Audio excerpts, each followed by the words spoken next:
Today's class is BA third year, sixth semester core paper, that is Financial and Material Management.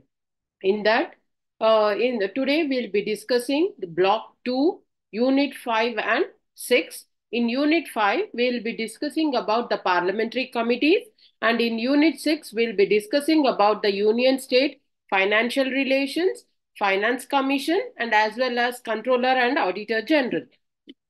So first, we will talk about the fifth unit, that is the parliamentary committees. Now, we all know that the parliament is the body which controls the administration. We all as we have discussed earlier also, that the administration, the legislative control over administration, that is the parliament controls the administration, the working of the government, and it controls the decision making of the government, as the government cannot take any decisions on its own unless and until it gets the approval from the parliament. So we can say that the parliament is the highest authority which controls the government from taking any haphazard decisions, whereby why, because as we all are in a democratic form of government, and we have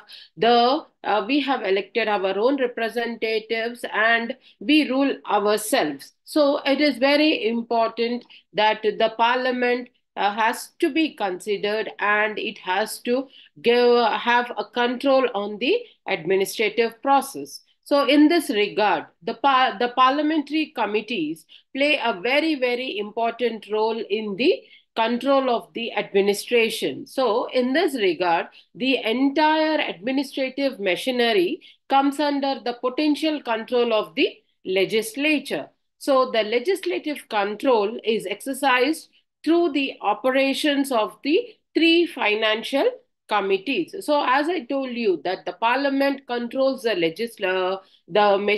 government, the working of the government, to move further and to have a concrete control on the administration. The parliament comes out with a forming of three important parliamentary committees which exercise their operations and have a hold on the working of the government. And what are those three important committees? They are: the first one is the Public Accounts Committee, second one is the Estimates Committee, third is the Committee on Public Undertakings. Once again, I am repeating. The first one is the Public Accounts Committee, second is the Estimates Committee, and the third is the Committee on Public Undertakings. So these are the three very, very important committees, whereby in these committees, all the public representatives of Lok Sabha and Rajya Sabha are being included, and they form the committees whereby they have, as I told you before, that we have elected our representatives, and they are termed as the members of parliament. So, and they in disguise, they control the decision making of the government. So now we will discuss each one of the committee in detail. First of all, we will discuss the first one, that is a Public Accounts Committee. Now, what is this Public Accounts Committee and what are its functions and compositions?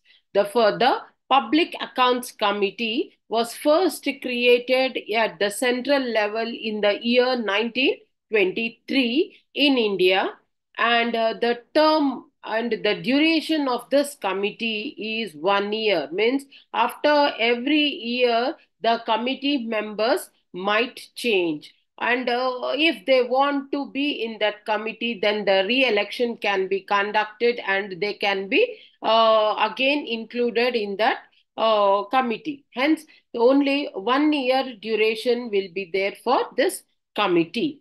And coming to the composition of this committee, presently it has 15 members.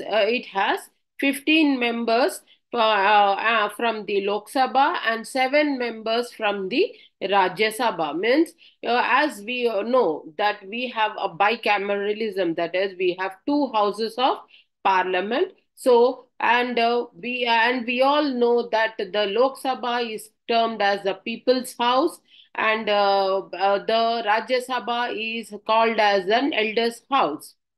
So, the people's house, the elected representatives who have been directly elected to the parliament, the Lok Sabha. So, from there, the 15 members from the Lok Sabha are being included in the Public Accounts Committee, and 7 members from the Rajya Sabha. Now, how are these members elected? The members are elected through a single transferable vote. They are elected through a means of single transferable vote. Now, the who will be the chairman of this or the head of this committee? The chairman of this committee will be the opposition member. The member of opposition will be made the chairman. Now, because as we all know that the government takes the decisions, and if somebody has to scrutinize or to have a thorough analysis, and if the person is from the government only, then there might not be a thorough analysis or the thorough scrutiny. Hence, the member of opposition is made the chairman of this committee. So we can see that how thoroughly the committees are being constituted and how thoroughly the entire machinery works, and has the parliament has the control on the administrative machinery. Now, coming to the functions of the this public accounts committee, the most important functions of this public accounts committee are: the first one is the committee examines the accounts, sharing the appropriation of some of the grants by the parliament for the expenditure of the government. For expenditure of the government means what all the grants which are being sanctioned by the parliament, they have to be scrutinized, and they have to be the expenditure, what all expenditure is being done by the government through this grants. This committee takes up that responsibility of scrutinizing all that grants. That is, it will have a thorough check of how the money is being spent by the government, whether it has been spent for the public use or whether it has been misused. So this committees may play a very important role in scrutinizing or in analyzing the public expenditures by the government. So we can say that this is one of the most important function of the committee. Next, we have the second important function, we can say, that is, this committee, it examines money spent on any service. There's a committee examines the money spent on the any service during the financial years in excess of amount granted by the parliament for that purpose. Means, if for any purpose, if the government has taken the grant from the grant, then that money has been used properly or not. And if more money has been utilized, means excess money is being utilized, they have a thorough check on this, because as we all know that the in the budget and in the grants in aid, when the finance minister presents these two documents in the parliament for approval, then they give of the figures that this much amount is needed for these purposes. So they have, through these committees, they go through whether the government has used excess money for the same purpose, and if the money is being misused. So we can say that this helps the Parliament to have a thorough check on the expenditures made by the government. So now, when we talk about these functions, then we have to know how these committees work as well.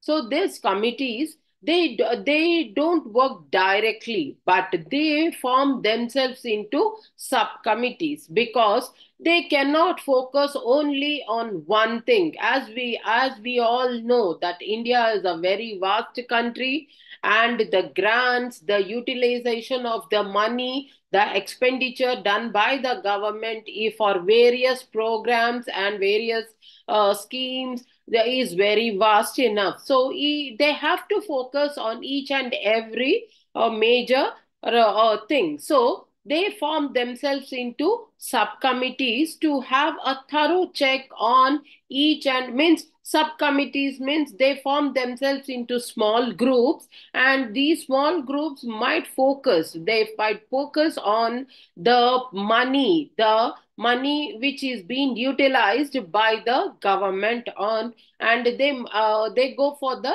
expenditures purposes. So the working of the committees, it organizes itself into subcommittees, and the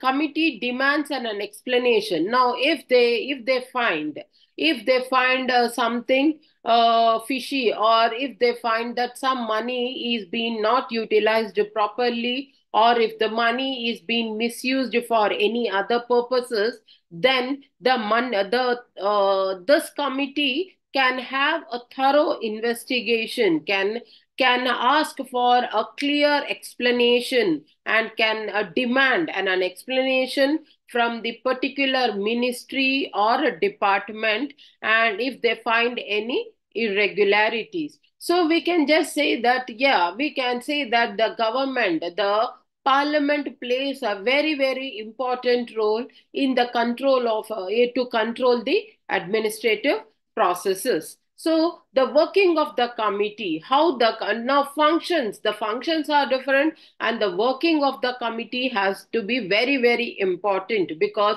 if the committee works sincerely, if the committee comes out with a clear explanation of the irregularities, then they can go for through the thorough analysis, they can come up and demand an explanation from the minister and the ministry or any such department, and can question the department about the irregularities, and they can ask for a clear explanation. So this is a crisp thing for public accounts committee.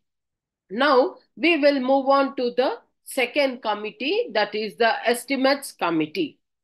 Till now, I have explained you about the Public Accounts Committee. The second committee is the Estimates Committee. Now, the Estimates Committee was first created in the year 1950, and the composition of this committee is of 30 members. Previously, it was 25 members. Later on, it was increased to 30 members, and all the members will be from the Lok Sabha only. Means there will be no members from the Rajya Sabha. All the 30 members will be from the Lok Sabha only. And the term of this committee will be 1 year. Means after 1 year, they will again go for the revamping of the committee through a single transferable vote. Then the chairman of this committee is nominated by the speaker. The speaker nominates the chairman of this estimates committee.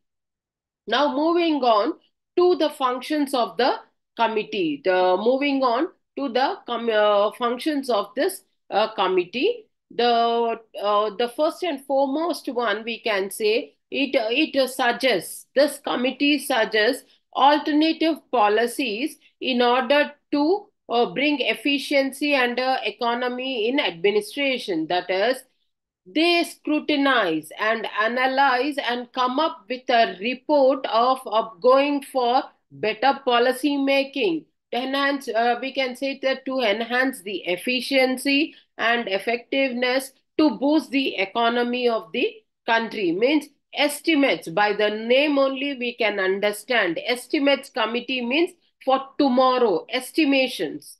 By the name only we can understand. Estimates committee means estimating, means foreseeing for tomorrow. So they come up, this committee thoroughly analyzes the working of the machinery, that is the administrative machinery, the working of the government, and the scenario of the working of the government, and also the general scenario. Then they come up with the better policy making, better suggestions of alternative policies which can boost the economy through better efficiency and effectiveness. And we all know that we have the ultimate goal of the parliament or the government is to boost the economy and to increase the standard of living of the people. So to enhance these things, this estimates committee comes out with alternative policies to boost the economy, we can say. Then we have the second important function, that is to examine whether the money is well laid down within the limits of the policy implied in the estimates. That is, if the money which is being allocated to some policies, this committee looks after whether this money has been utilized properly for that policy, and in the limited in the limits only. Means it should not go, that is, as we all know that the annual financial, what is the annual financial statement? It is the estimates of the revenue and expenditure. So to the estimates of revenue and expenditure, so we can say that this helps the government. This helps the government to have a eye on the expenditure. Means somebody is watching us, so we have to have on hold how we are spending. So this estimates committee will have an eye on the expenditures which are being made by the government. Then we have the now we have the working of this committee as well. Now how does this committee work? As I know, in the first committee, as I told you, that this committee it examines, well, it has the subcommittees. It can form itself into one or subcommittees, and it will also help to help the subjects concerning the estimates of the ministries. That is, it gives out a helping hand to the ministries to go for the estimates. That is, what all needed expenditure, what all they need to go for more of the expenditures. So this estimate committee helps the ministries in the going for the estimates of the expenditure, that is how much they have to go for more of expenditures. Though, so we can see that this estimates committee also plays a very, very important role in the administrative machinery. Then we have the third one important committee, that is a committee on public undertakings. Committee on public undertakings. Now this committee was created in the year 1964. The first one, Public Accounts Committee, was created in the year 1923. The Estimates Committee was created in the year 1950. And the third one, the Committee on Public Undertakings, was created in the year 1964. Now, coming to the composition of this committee, it has 22 members. It has 22 members, 15 members from the Lok Sabha and 7 members from the Rajya Sabha.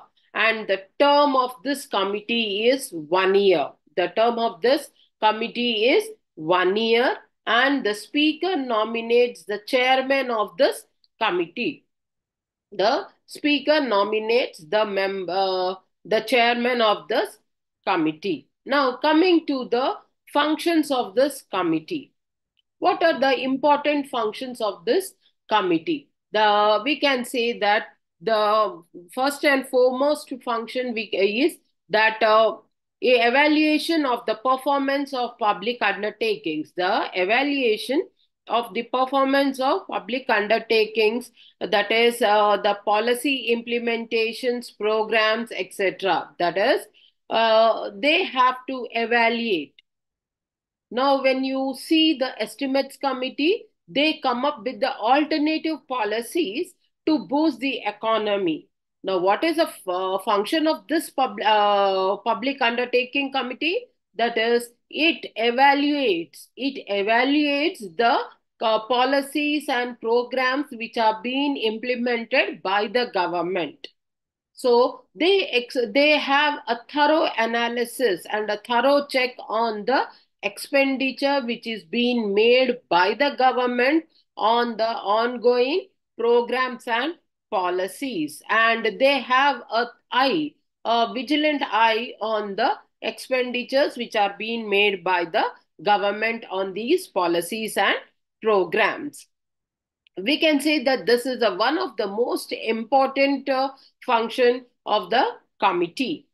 Then moving on to the working of this committee, the committee decides upon the subjects or the undertakings proposed to be examined to the during that year. That is, this committee decides on the subjects which have to be undertaken, because as we all know that they cannot evaluate each and every program in 1 year duration. So they select the programs or policies which are being highlighted and which have the importance and which are being implemented on a vast scale, and more of expenditure has gone into it. They select these subjects and they evaluate in that 1 year of span. So we can say that now, when we talk about these three important committees, we can conclude saying that these committees play a very, very important role in the development of the country, and as well as will have and has an control over the administrative processes as well.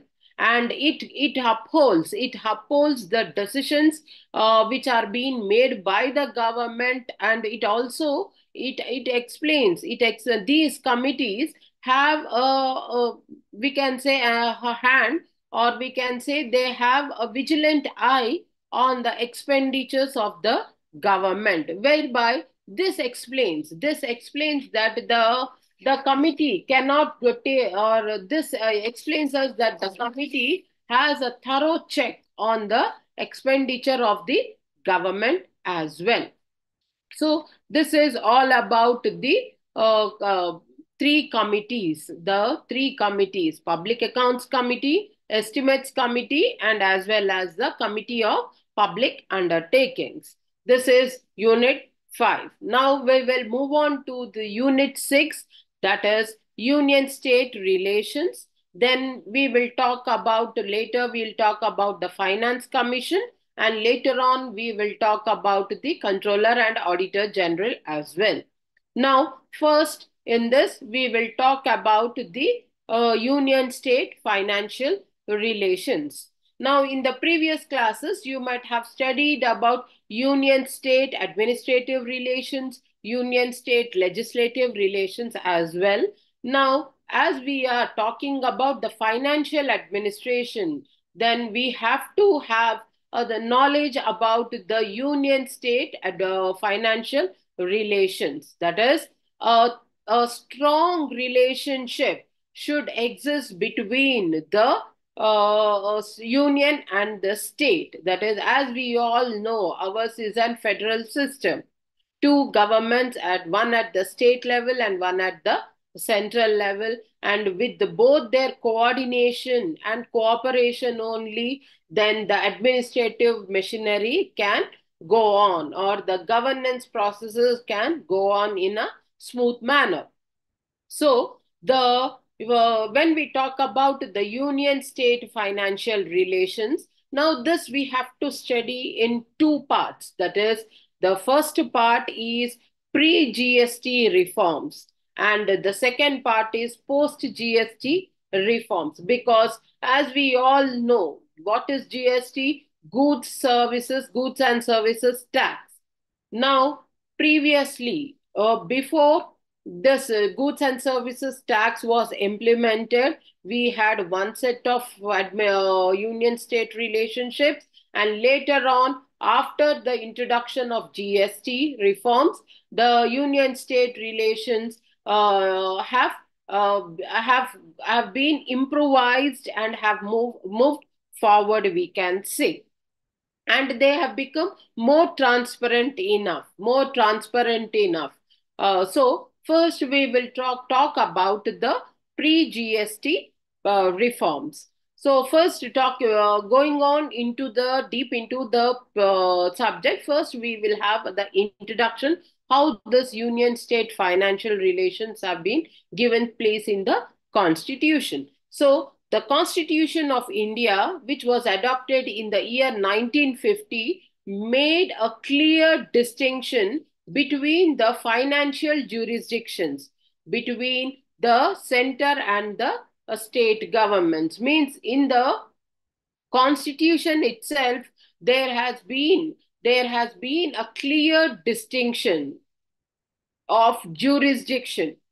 What do we understand by the term jurisdictions?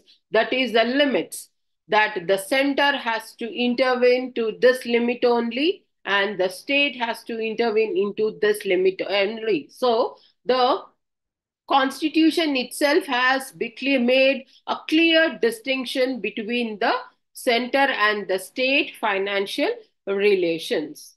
Now, Article 268, from Article 268 to 293, from Article 268 to 293, it deals with the provisions of financial relations between the center and the state.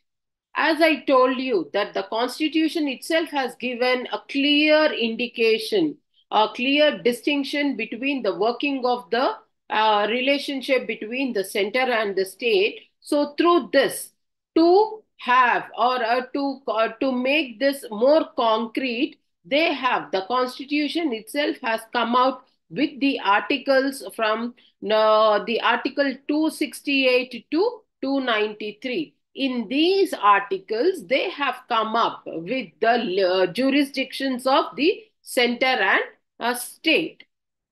So now, what are the important things on the embedded in the Constitution? That is, the the taxes over which the union has legislative jurisdiction. It can be classified into three categories.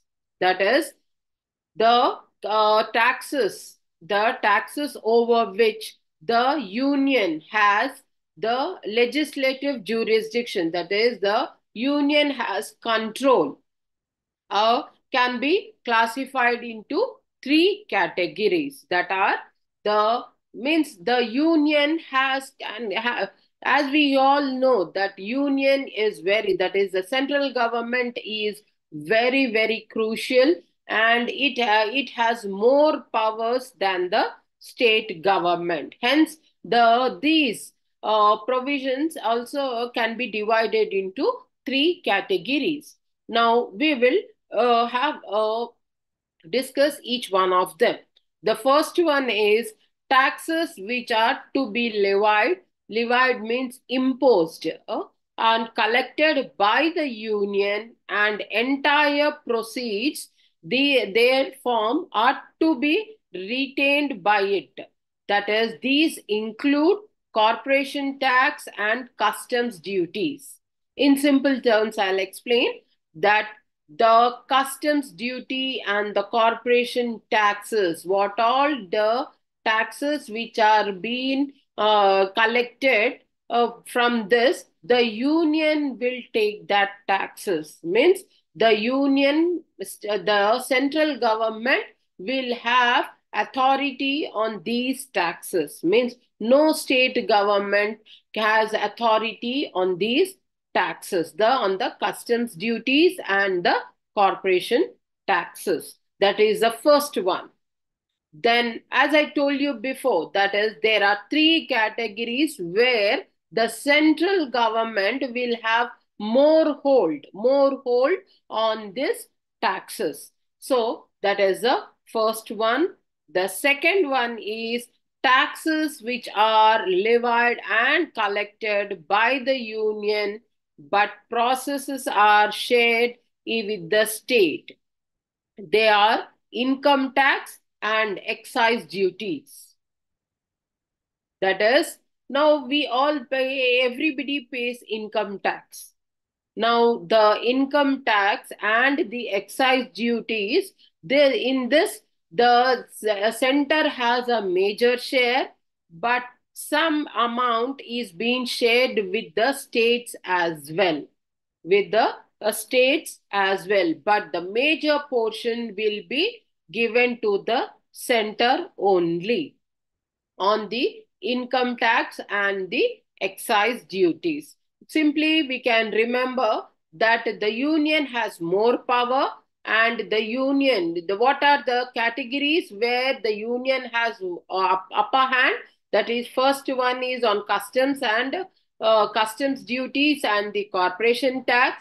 Second is the income tax and estate, the excise duties. Then the third one is taxes which are levied by the union but collected and retained by the state. These are estate duties and terminal taxes on goods and services. That is, on goods and services, these taxes are being they are being collected, but they are being given to the union government. That is the terminal taxes and the goods and services taxes. So, but in addition to these, there are exclusively state taxes as well. That is, the central government might not intervene in the state taxes. As I told you, that the upper hand will be of the union government only, but the state has to run its own government, and the state has to have its own financial resources.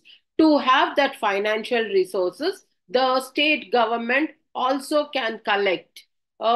These all have been embedded in the constitution only. So, as I told you, from Article 268 to 293. So, the state also can collect some taxes for its financial resources, which can be utilized for the development of the state. So, in addition to these, there are exclusively state taxes. To name a few, we can take up the land revenue taxes, taxes on agricultural income, taxes on land and buildings, sales tax, tax on vehicles, all these. We all know when we buy a vehicle, we pay tax to the state government.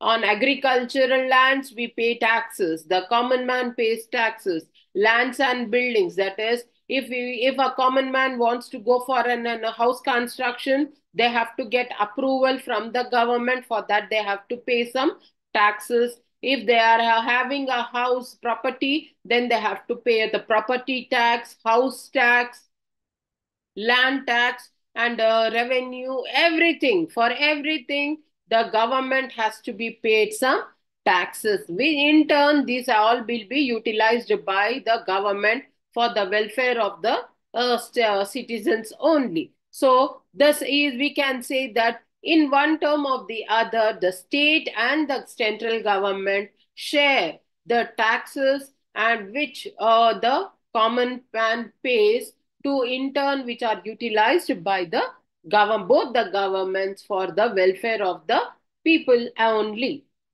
Now this is a pre-GST, that is before GST reforms. Later on, the second part is the post GST reforms.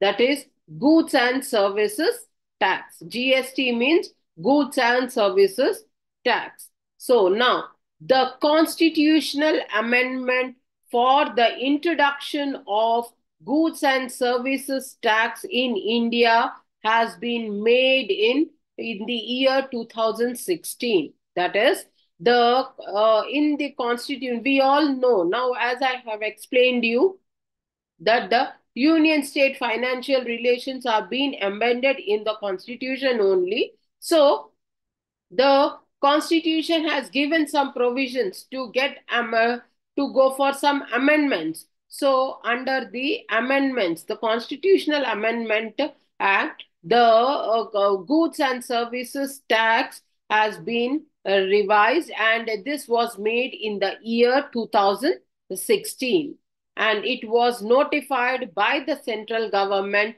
as the Constitutional Amendment Act of 101. That is, this is the goods and services tax was introduced as per the Constitutional Amendment Act of 101. That is 101 Amendment Act of 2016. And this came into force in the year July 2017. That is, it was been amended through the Constitutional Amendment Act of 2016 through 101 amendment, and it came into force in the year 2017 July.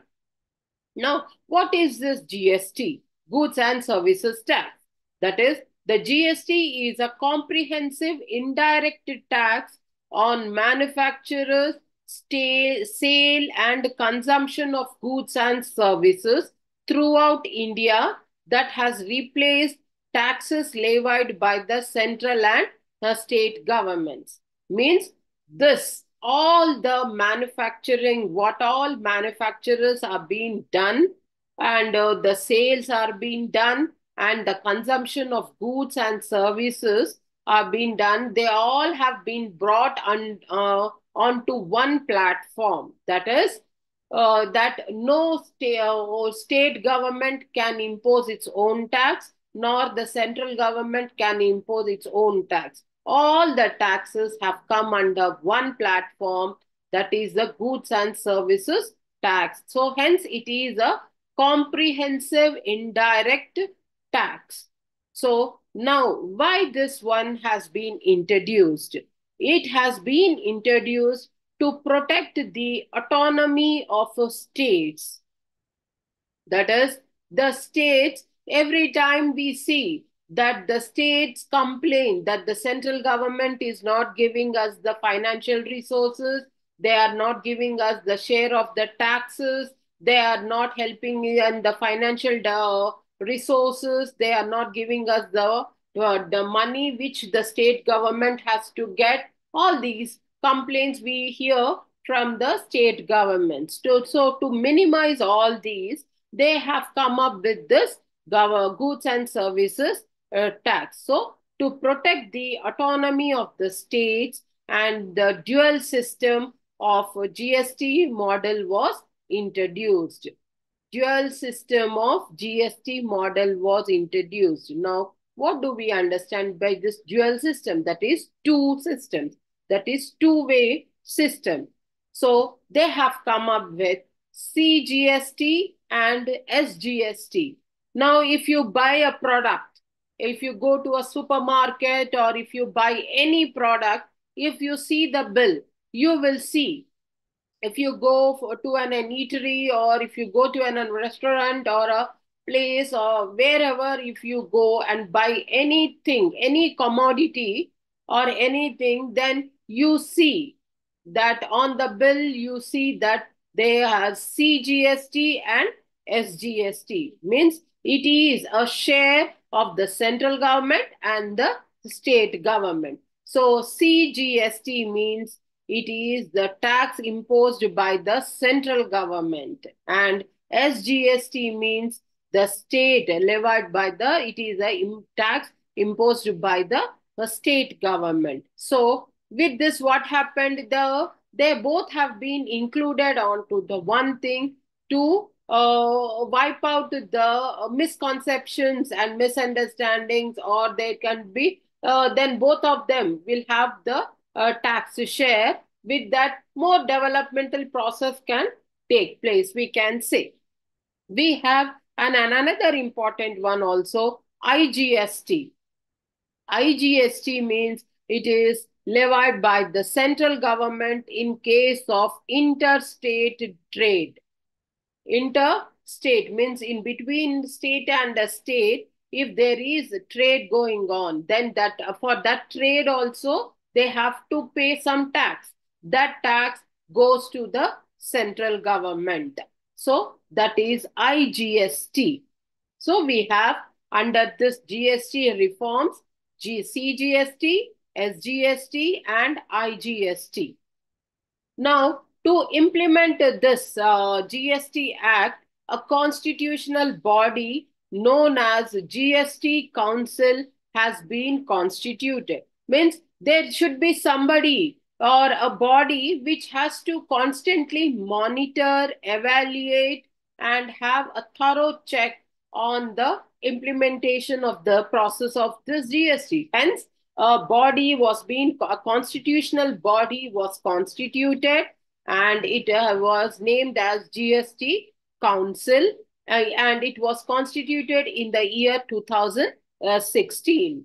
And the chairperson is the Union Finance Minister. Means the Union Finance Minister will head this GST Council, and all the finance ministers of the states will be the members of this council, and any one member of any of the state finance commission will be the vice chairman, but the chairperson will be the union finance minister. So we can say that this GST has come up, we has made a transparent thing for the taxpayer. That is, they can have a thorough thing whereby they can have the how much tax is being paid to the central government and how much tax is being paid to the state government. So we can say now under this, the property of the union is exempted from the state taxation. That is, if the central government property is there in the state, then the state government cannot put tax on that property. That is one thing. It's a vice versa. And the state property, the property and income of the state also can exempted from the union taxations. So if the union tax, the state property is there and in the union also cannot impose tax on this state property. So this is all about the union state financial relations. Next, we will talk about the finance commission. Now, the finance commission. Now, till now, we have discussed about the union state financial relations and the taxes, how the taxes are being divided between the two systems, that is the two governments, either it might be the center or the state. Now, we will talk about the finance commission. The finance commission was established in year 1951 after the we can say the constitution, framing of the constitution and the following of the constitution is being done in the year 1950. Then in the year 1951, the finance commission was established under Article 280 of the Indian Constitution. Means in the Constitution, Article 280 says that there should be a finance commission. Hence, in the year 1951, it was established. And the Finance Commission is a constitutional body. Because now, what do we understand by the term constitutional body? Constitutional body means there is a provision for this body in the constitution. Hence, it is termed as constitutional body under Article 280. Now, the term of this finance commission is 5 years, and it consists of chairman and four members. It consists of chairman and four members, and who have expertise, or who have more knowledge on the finance, and who have worked with the government. Either it might be at the central level and at the state level as an financial advisor, or they are in the Department of Economic Affairs or in the Ministry of Finance. So they are included in the body, in this constitutional body. Now, who appoints or who constitutes this finance commission? The president constitutes this finance commission. So, the most important thing, the president appoints the chairman and the four members of the finance commission, and the term of office of this finance commission is 5 years, and after every 5 years, the new finance commission is being constituted. So now it is mainly now this finance commission is mainly constituted to give recommendations on the distribution of tax revenues between the union and the state. That is, they have to have the as I told you that the taxes, the most important financial resource of the state and the center, is the taxes.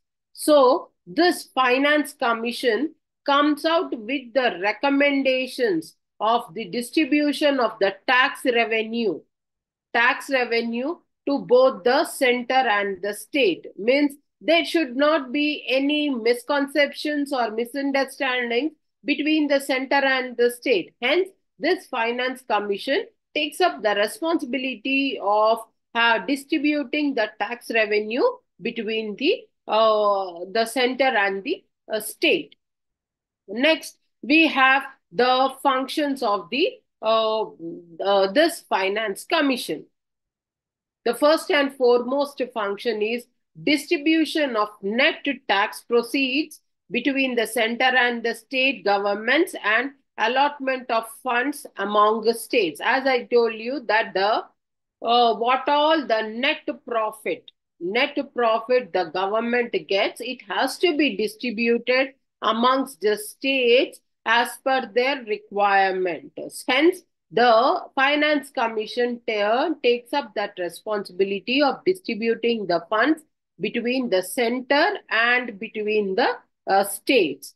Then the second important function is allocation of grants in aid to the states from the Consolidated Fund of India. That is, if we all know that the Consolidated Fund of India is a fund which is being created for means all the money, extra money, or the money which comes, revenues which come to the government are being put in this Consolidated Fund of India.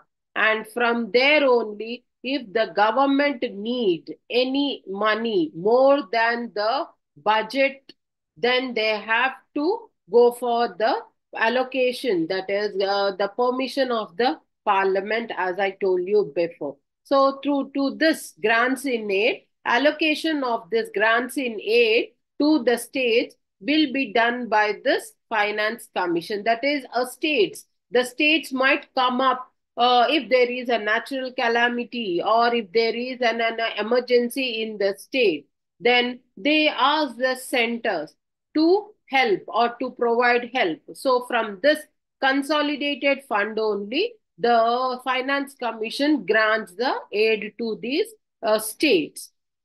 And moreover, there is another important function, that is on the procedures necessary to increase allocation of resources to panchayats and municipalities. Means if there is any need of funds to the panchayats and municipalities, this Finance Commission comes out for an helping hand, and it provides all the necessary funding to these municipalities and the panchayats.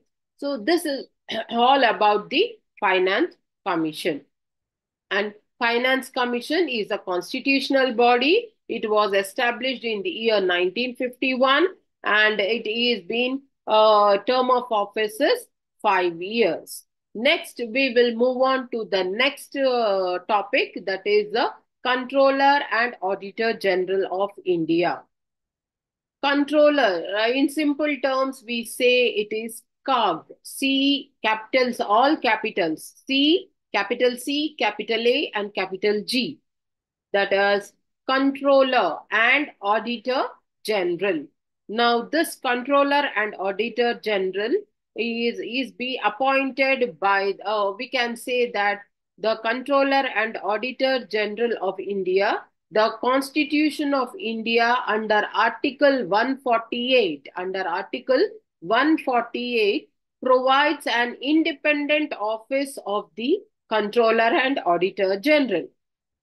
So, it is very important to mention the article numbers, because these are all the constitutional bodies, because these bodies have a provision in the constitution. Hence, we have to write the articles as well. So, under Article 148, of the Constitution of India, there is a provision for an independent office of the Controller and Auditor General.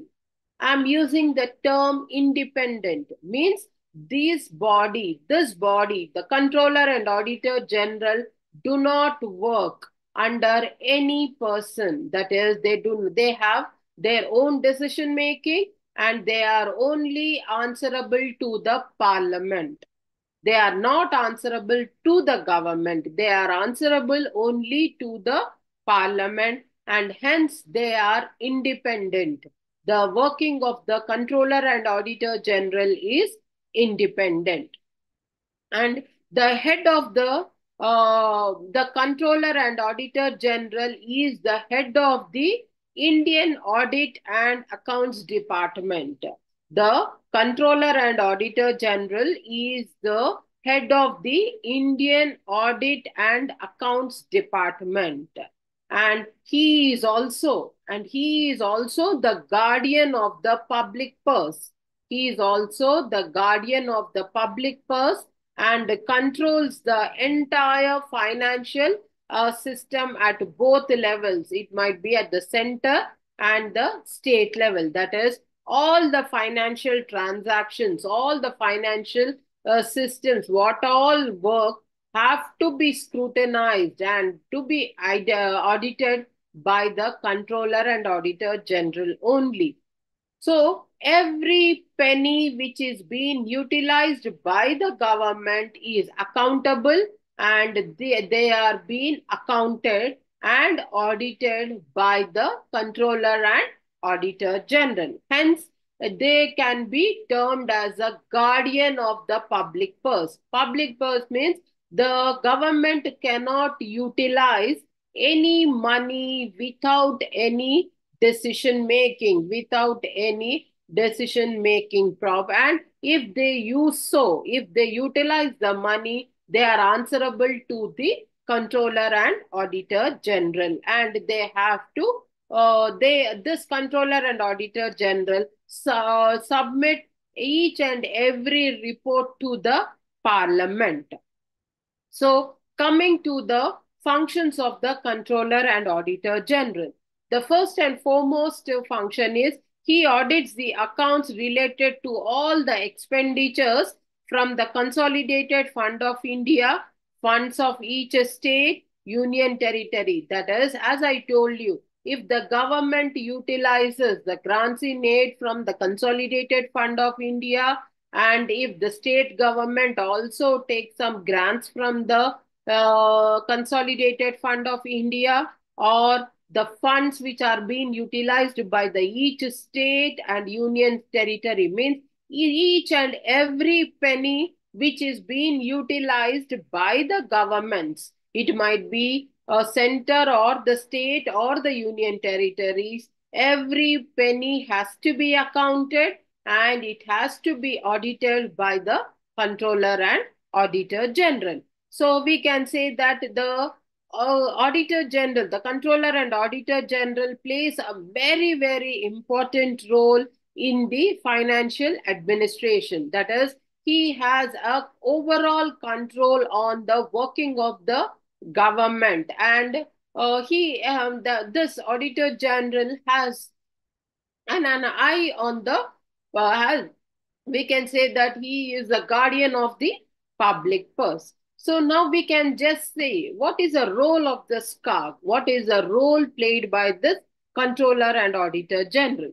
We can say that the controller and auditor general is an agent of the parliament and conducts audit on behalf of the parliament. As I told you before, that this controller and auditor general is not responsible for any government. That is, he is not answerable to any government. Only he is answerable to the parliament, and he is termed as an agent of the parliament, because we all know that the parliament has the elected public representatives, that is, we the people. So the government is answerable and accountable to each and every penny which is being utilized. So the CAG, the Controller and Auditor General, is responsible and is considered as an agent of the Parliament, and he submits, and the Auditor General submits all the reports audited to the Parliament if the Parliament asks them. So we can, therefore, it is the responsibility of the Parliament to have an eye on the expenditure of the government. Hence, we can say that the Controller and Auditor General plays a very important role on that is, hence we can say that the government, we can say that the government cannot utilize or come out with the decisions on its own, because there is somebody else to have accounting, or they have to go for accounting purpose and the auditing purpose as well. So it is, so hence we can say that the government has to be in its limits, and it has to work in the limits only, because there is a direct control of the administration by the parliament. So we can say that the legislative control on of the parliament, the legislative control on the government is very clear, and we can say that to this, the controller and auditor general, he plays a very important role in maintaining the records and in maintaining the auditing of the each and every penny. If you see, now and then we see in the newspapers as well that the controller and auditor general has come up with a report of the misuse of funds, or the allocated funds were not being used, or they have gone for more funds which are not being accounted and audited, like this. So each and every government, either it might be the central government or the state government or the union territory, if they are going for any policy making or any program or any extra utilization of the resources, then they are explanatory to the controller and auditor general, and they have to submit a report of the money which is being utilized, or the financial resources from where they got and how they have utilized them. So it is the prime responsibility of the controller and auditor general to have an vigilant eye. Hence, he is termed as the guardian of the public purse of the government of India. We can say that is a public purse. So this is all about the controller and auditor general. So in today's class, we have discussed about the block 2, unit 5 and 6. In unit 5, we have discussed about the three committees, parliamentary committees, that is the Public Accounts Committee, Estimates Committee, and Committee on the Public Undertakings. Then we have also discussed about the unit 6, three topics, that is union state financial relations, and in that we have discussed about the pre-GST reforms and the post-GST reforms.